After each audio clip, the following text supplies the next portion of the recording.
വിവാദമായ law academy ഭൂമിയിലെ കയ്യേറ്റം ഒഴിപ്പിക്കൽ നടപടികൾ സർക്കാർ അട്ടിമറിച്ചു. റവന്യൂ വകുപ്പിന്റെ അന്വേഷണത്തിൽ കയ്യേറ്റം കണ്ടെത്തിയിട്ടും ഒഴിപ്പിക്കൽ നടപടികളുമായി സർക്കാർ മുന്നോട്ടു പോയില്ല. മൂന്നാറിലുൾപ്പെടെ കയ്യേറ്റക്കാർക്കെതിരെ കർശന നിലപാട് പ്രഖ്യാപിച്ച CPIയും ലോ അക്കാദമി വിഷയത്തിൽ മൗനം പാലിക്കുന്നു.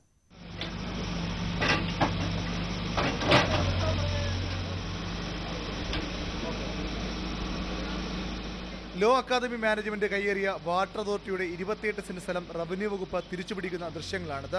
റവന്യൂ വകുപ്പിന്റെ കയ്യേറ്റമൊഴിപ്പിക്കൽ നടപടികൾ ഇവിടെ അവസാനിച്ചു. 5 ഏക്കറോളം സർക്കാർ ഭൂമി അക്കാദമി മാനേജ്മെന്റ് കയ്യേറിയെന്നായിരുന്നു റവന്യൂ വകുപ്പിന്റെ പ്രാഥമിക നിഗമനം.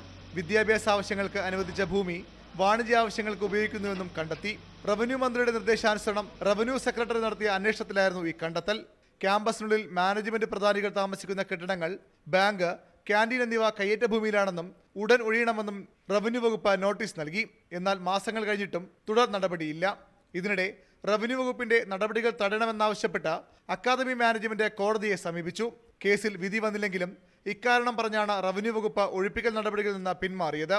വിധി വരും വരെ കാത്തിരിക്കാനാണ് വകുപ്പിന്റെ വിചിത്ര തീരുമാനം.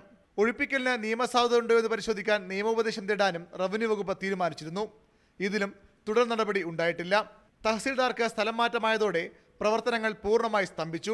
കയ്യേറ്റ ഭൂമിയിൽ കുടിൽകെട്ടി സമരം പ്രഖ്യാപിച്ച BJPയും സമരരംഗത്തുണ്ടായിരുന്ന കോൺഗ്രസും വിഷയം മറന്ന മട്ടാണ്. ലോ അക്കാദമി മാനേജ്മെന്റിനോടുള്ള CPMന്റെ മൃദു സമീപനം നേരത്തെ വിമർശിക്കപ്പെട്ടതാണ്. എന്നാൽ മൂന്നാറടക്കമുള്ള കയ്യേറ്റ വിഷയങ്ങളിൽ ശക്തമായ നിലപാട് പ്രഖ്യാപിക്കുന്ന CPI ഭരിക്കുന്ന റവന്യൂ വകുപ്പ് അക്കാദമിയുടെ കയ്യേറ്റമൊഴിപ്പിക്കലിൽ വലിയ അനാസ്ഥയാണ് കാട്ടുന്നത്. VV Arun, News 18 Thiruvananthapuram.